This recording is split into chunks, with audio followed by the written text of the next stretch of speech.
ॿुधाईंदे ख़ुशी थी थिए त सिंधी प्रवाह खे इहा शाम ॾियण जो जेको ताज़ आहे वो मिस्टर राम जवराणी सहयोग फाउंडेशन उन्हनि जे मथां थो वञे। छाकाणि ख़ासि नंद कुमार विनोद इन्हनि सभिनी खे जोड़े करे सर राम जेठमलानी जी खे, पहला निहालानी खे, हरदास माखीजा जी खे, सभिनी खे अॻियां कयो, सभिनी खे चयो तव्हां स्पीच कयो ऐं पंहिंजी हर ॻाल्हि में कोऑर्डिनेशन सुठे प्यार धैर्य सां इन प्रोग्राम खे रचियो अथऊं। ऐं ॿुधाईंदे अञा ख़ुशी थी थिए, ज़ोरदार ताड़ियूं चाहींदुमि, सुभाणे श्री राम जवराणी जो बर्थडे आहे।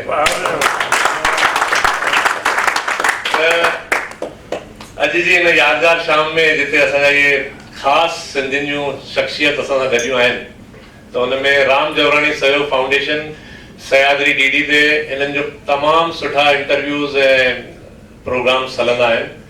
अहिड़ी शख़्सियत असांजे विच में आहे त पहिरियों असां उन्हनि खां केक कटिंग सेरेमनी में चवंदासीं उन्हनि जे शुभ हथनि सां अॼु सभिनी सां गॾु इहो जनमदिन मल्हाइनि पुणे में सेंट्रल पार्क होटल में। इहो सिर्फ़ु चवणु चाहींदुसि त ही हिन संस्था जा सिंधी प्रवाह जा जेके बानीकार आहिनि, जंहिंमें मूंसां 3 ॼणा मिलिया, नंद कुमार जेठानी, मिस्टर रोहानी ऐं दीपक परवानी। हिननि टिनी बॉम्बे में 2-3 मीटिंग कयूं। हुननि पंहिंजो इज़हार कयो त असां पूना में कुझु सुठो सिंधी समाज लाइ करणु चाहियूं था, सिंधी समाज खे जोड़णु चाहियूं था, सिंधी समाज जी शेवा करणु चाहियूं था, तव्हां असांखे कुझु सलाह ॾियो। ऐं हिननि ॿुधायो त असां वटि हिकिड़ी संस्था आहे जेका साल खां असां शुरू कई आहे, पर हुन में कुझु कार्य करे न सघिया आहियूं। तव्हांजी हिमत मिलंदी त असां शायदि कार्य कंदासीं। उन्हनि टिनी जी हिमत, उन्हनि जो जुनून, उन्हनि जी उन विश्वास खे ॾिसी करे मूं उन्हनि खे चयो ठीकु आहे, मूंखां जेका मदद थींदी मां तव्हांखे ज़रूरु कंदुसि। जीअं पहिरां जी तव्हांखे चयो त सिंधियुनि में वॾी शक्ति आहे, इहा हक़ीक़त आहे। सिंधी जेकॾहिं कोई कमु पंहिंजे ज़िम्मे खणे थो त उहो ज़रूरु पूरो कंदो, छाकाणि हुन में उहा शक्ति आहे, हुन में उहा लगन आहे, हुन में जुनून आहे।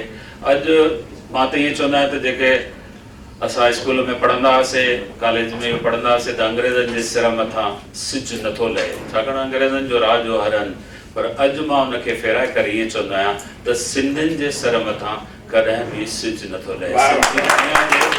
हर कोने में समायल आहिनि, हर कोने में हुननि पंहिंजे। ऐं हिकु ॿी ॾाढी सुठी ॻाल्हि आहे सिंधियुनि में, त हू जिते बि आहिनि, पोइ उहा हुनजी जनम भूमि हुजे या कर्म भूमि हुजे, उनजे ज़रे ज़रे सां मोहबत कई अथऊं, उन सां वफ़ादारी कई अथऊं।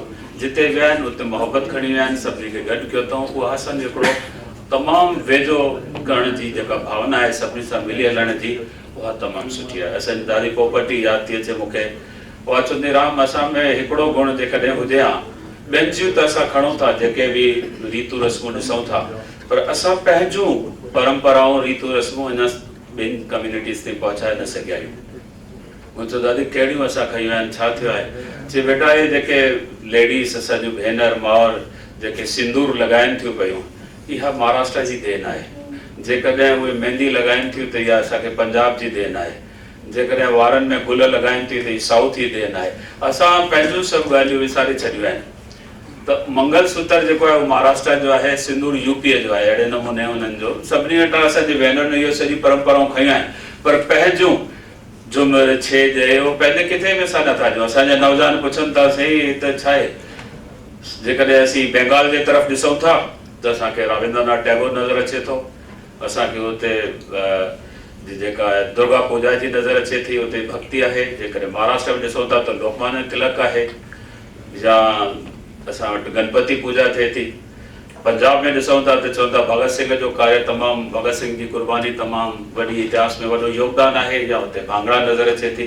असां वटि छा आहे? असांजा नौजवान उहो पुछनि था, छाकाणि उन्हनि खे असां पंहिंजो सिंधियत जो जज़्बो, सिंधियत जूं परंपराऊं ॾिनी ई कोन्हनि खे, जेके असांजे माताउनि ऐं भेनरुनि जो फ़र्ज़ु आहे नंढे उहिदे खां वठी उन्हनि खे उहे ॾियनि। त असांखे ॿुधाइणो आहे त जे हुते भगत सिंह आहे त असां वटि हेमू कालाणी हो, उनजी बि कुर्बानी घटि न आहे। जे हुते भगत आहे ऐं हुते जेकॾहिं भांगड़ा आहे त असां वटि भगत आहे। हुते जेकॾहिं असां डांडिया रास कयूं था त असां वटि झूमर आहे, छेज आहे।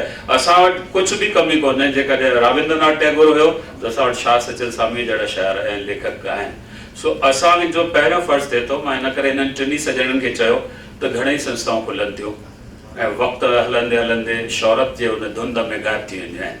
ख़बर बि न पवंदी आहे, थोरी शोहरत मिलंदी आहे, थोरो नालो थींदो आहे, त उहे संस्थाउनि जो जेको उद्देश्य आहे उहो खणी जेके हलनि था उहे गुम थी वेंदियूं आहिनि। त तव्हां महिरबानी करे इहो पाण में प्रण कयो त इहे जेके असां कुझु चङायूं खयूं आहिनि या जेको उद्देश्य रखियो आहे सिंधी समाज खे जोड़ण जो, नौजवाननि जे अंदरि सिंधी ॿोली ऐं सिंधी साहित्य संस्कृतीअ जो फैलाव करण जो, उन ते क़ाइमु रहिजो त मूंखे ज़बरदस्त ख़ुशी थींदी। Thank U. प्रभावशाली ॻाल्हियूं असांखे ॿुधायूं ऐं सिंधियत ते त उन्हनि जो ईअं पियो लॻे ॼण अंदरां ई पूरो सिंध में समायल माण्हू आहे ऐं घाघर में सागर भरे छॾियऊं सिंधियत जो इशारो ॾेई करे असांखे। Thank you mister Ram Jawrani. ॿी ॻाल्हि आई आहे ज़हमत तव्हांखे वठणी पवंदी। राम जवरानी एॾा सुठा कोऑर्डिनेटर ऐं पूरे पुणे मां, मुंबई मां ऐं जिते बि चाहिनि एॾो सुठो कोऑर्डिनेट कंदा आहिनि। हिन जो संयम सबुर ऐं सुठी सुहिणी भाषा सिंधियत में ॻाल्हाइण, इहा तहज़ीब सिखण वठां आहे त असांखे ॾाढी ख़ुशी आहे त असां हिन सां गॾिजी करे हिन जे लाइ ताड़ियूं वॼायूं ऐं हैप्पी बर्थडे सेलिब्रेट जल्दी तव्हांजा वठंदासीं। हुन खां पोइ सभिनी खे सिंधी प्रवाह तरफ़ां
Ramanuja